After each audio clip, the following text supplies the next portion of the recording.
Hi, everybody. Mitch Tannenbaum here. Thanks for listening today for this week's Security News Update. As a matter of fact, let's see what we got here.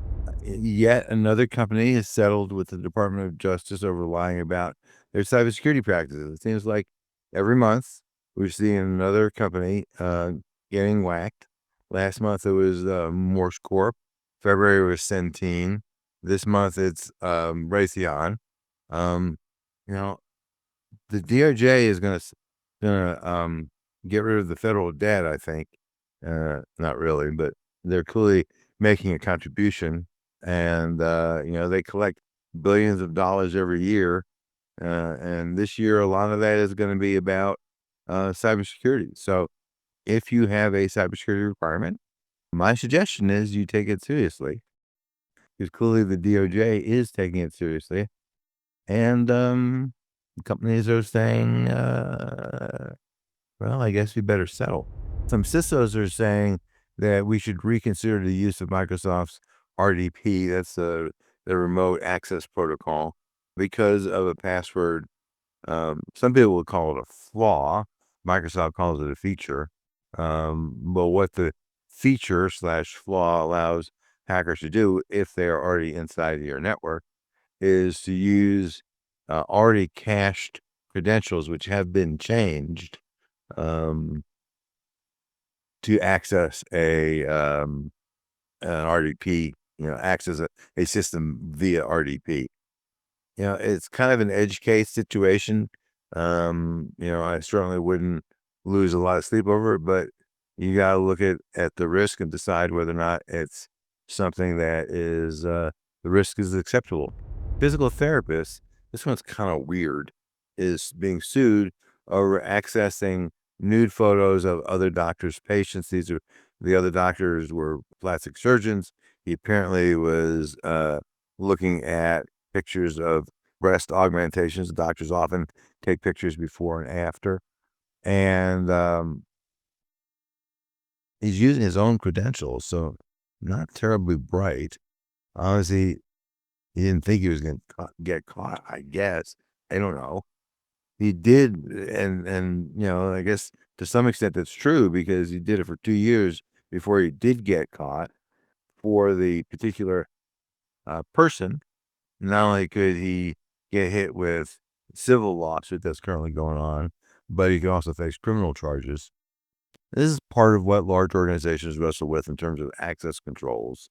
So that part I understand, but it sounds like this is a University of Kansas health system and a Lawrence Memorial Hospital. It sounds like they really maybe slacked a bit in terms of what they were doing, because, access controls are hard to do. So they just said, basically, we're going to trust people. Well, that doesn't work either from a legal standpoint or from a reality standpoint. In the CMMC section, I highlight, as I do every week, one particular item, and that is security cameras. If security cameras are part of your CMMC plan, then they may not be from vendors who are on the 2020 National Defense Authorization Act Section 889 ban. There are a lot of vendors who are on that.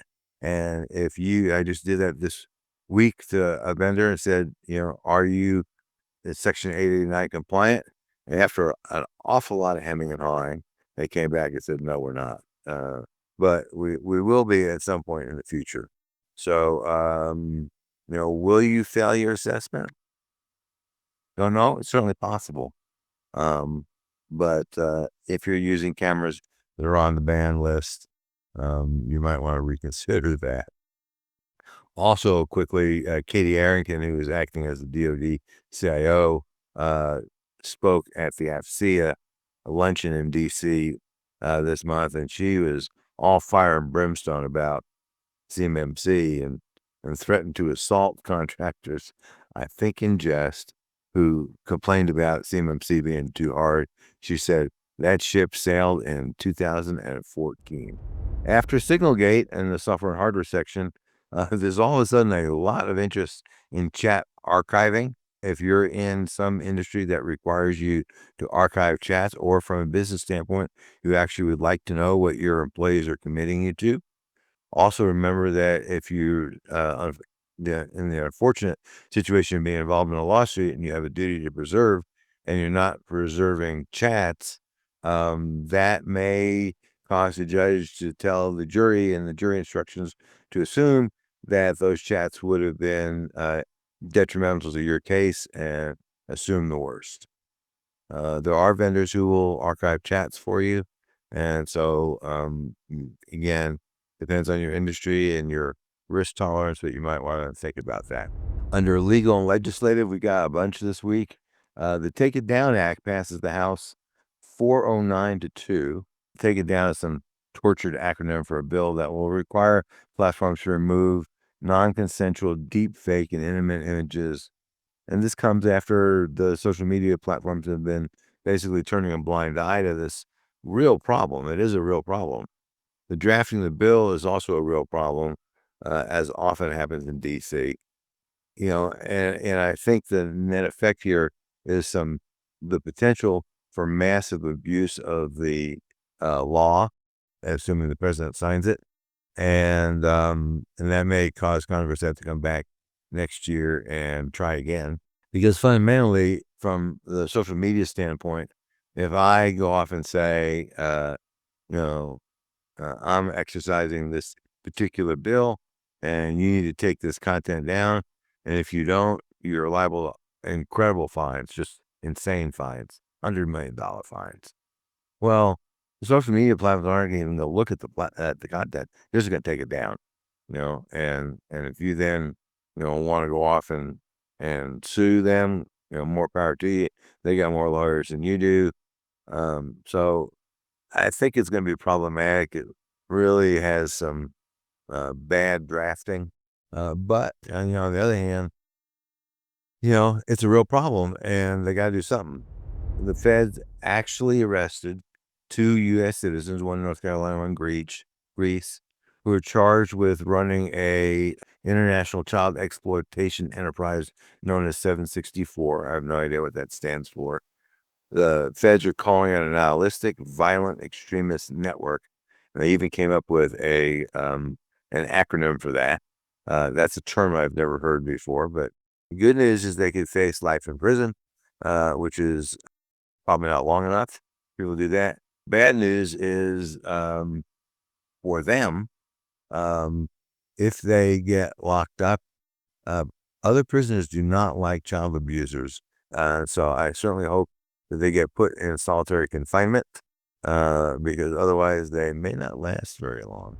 The Indian court orders of blocking of Proton mail. I am sure this will be appealed. The Karnataka High Court directed the Indian government to block Proton mail because somebody did something, and I'm not exactly clear who it is or why or what the details is. So Signal is, Proton rather, has some very clear protocols. And if you're in some foreign country and you want them to divulge information, they will absolutely do that. They will comply with Swiss law. What your government has to do is make a request to the Swiss government. And if they do that, then the Swiss government reaches out to Proton and Proton complies with it. My guess is these Indian cops decided that they were going to go renegade and they're going to do it their own way. And they didn't follow the law. And as a result, Proton ignored them. So we shall see what happens there, but a bit of a mess. It has not taken effect yet. The EU fines TikTok $600 million for sending data to China. Who would have guessed that they would have done that? Well, they said that not to worry. The Chinese government hasn't asked us for this information, and we haven't given it to them, but we deleted the data anyway. Well, that didn't make the EU all happy and pleasant, and they said $600 million. In the breaches department, the Yale New Haven Health System, and it gets to claim the record for the moment of the largest healthcare breach so far this year. 5.5 million patients' data was stolen. That surpasses the Blue Shield breach from last month with only 4.7 million patients. They said they did not get medical records, only identity information, demographic information, stuff like that, which is bad enough, but no medical information. And also in that same department, the Western New Mexico University was hacked. They're not saying much about this, but it seems like a Russian hacking group that owned the university's network and systems. The website's been down for weeks. The hackers claim to have taken identity, financial, and credential information, not a good thing for Western New Mexico University. They also claim to have payroll data. So not great, and we'll see how long it takes them to recover. Here's a surprise. You would never have guessed this. Mobile apps are not very secure. Researchers analyzed 500,000 mobile apps. That's a significant number now. Compared to the number of apps in the app stores, that's still only a percentage. Still, it's not like, we tested a dozen apps. 20%, for example, use hard-coded encryption keys, which basically says the data is not encrypted. Because if you store the encryption key with the data, well, then you just, decrypt it. That's only one thing. Think about that when you use mobile apps. And I know there's a lot of people who think they've never met a mobile app they didn't want to install, but that's probably not a great strategy. At RSA this past week, one of the speakers proclaimed that China has now surpassed Russia as our number one cyber threat. Gee, that's, again, not a big surprise. China's becoming very effective, not only stealing our intellectual property, which they've been doing for years, but stealing our money, which they've also been doing for years, and Russia does that as well. But where China surpasses all that is compromising our critical infrastructure, electric, water, power, telecom, and of course the DC crowd, their solution to that is, fire half of CISA. Speaking of which, that's my next item. With these massive attacks that are going on, particularly in telecom, but also in electric and water, the geniuses in DC, their solution is we're going to go fire half the people in CISA, and that will definitely solve the problem. On the other hand, I think that probably the Chinese Communist Party is going to be very happy that they did that, and we will, I'm sure, see the effects of that later this year. The Secure News Bites, 4chan, which is that cesspool of all kinds of objectionable content. We thought it was dead. It is resurrected, but they say they don't actually have any money to make the thing secure. So we'll see what becomes of it. Obviously, if you're going to post content on there, if you were the poster, you might want to rethink that if you know that it's not at all secure. Are you sharing the wrong data with Google? A lot of folks are, apparently, and in many cases unintentionally.